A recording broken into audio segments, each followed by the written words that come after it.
புதிய தலைமுறை அறக்கட்டளை சார்பாக மதுரையில் 2 நாட்கள் வேலைவாய்ப்பு முகாம் நடைபெற்று வருகிறது. மதுரை தெப்பக்குளம் தியாகராஜா கல்லூரியில் நடைபெறும் இந்த வேலைவாய்ப்பு முகாமை புதிய தலைமுறை அறக்கட்டளை திட்ட மேலாளர் ரமேஷ் கண்ணன், தியாகராஜா கல்லூரி முதல்வர் சீனிவாசன், எம்எஸ்டி அகாடமி பயிற்சி இயக்குநர் முருகேசன், அறக்கட்டளை துணை பொது மேலாளர் கணேசன் ஆகியோர் குத்துவிளக்கு ஏற்றி தொடங்கி வைத்தனர். முதல் நாளில் வேலைவாய்ப்பு குறித்த கருத்தரங்கம் நடைபெற்ற நிலையில் 2வது நாளான இன்று வேலைவாய்ப்பு முகாம் நடக்கிறது. இதில் நிதி நிறுவனங்கள், வங்கி, தகவல் தொழில்நுட்பம் துறைகளைச் சேர்ந்த 20க்கும் மேற்பட்ட நிறுவனங்கள் கலந்து கொண்டு 900க்கும் மேற்பட்ட காலி பணியிடங்களுக்கு ஆட்களை தேர்வு செய்ய உள்ளனர். இதில் பல்வேறு கல்லூரிகளைச் சேர்ந்த 1000க்கும் மேற்பட்ட மாணவர்கள் பங்கேற்றுள்ளனர்.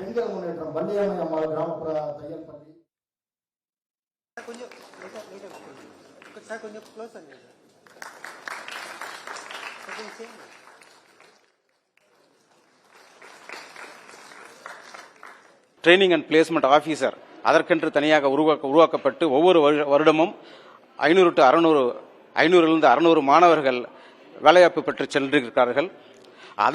அதன் வழியாக தற்பொழுது புதிய தலைமுறை தொலைக்காட்சி அவர்கள் வழியாகவும் இந்த சிறப்பான ஏற்பாடு செய்யப்பட்டிருக்கிறது. வேலைக்கு எடுக்கிறவங்க ஒரு சில தகுதிகளை மாணவர்கள்ட்ட எதிர்பார்க்கிறாங்க. ஆனா மாணவர்கள் அந்த வெறும் கல்லூரியில் முடித்த சான்றிதழை மட்டும் வச்சே இன்னைக்கு வேலை கிடைச்சிரும் அப்படின்னு நினைக்கிறாங்க.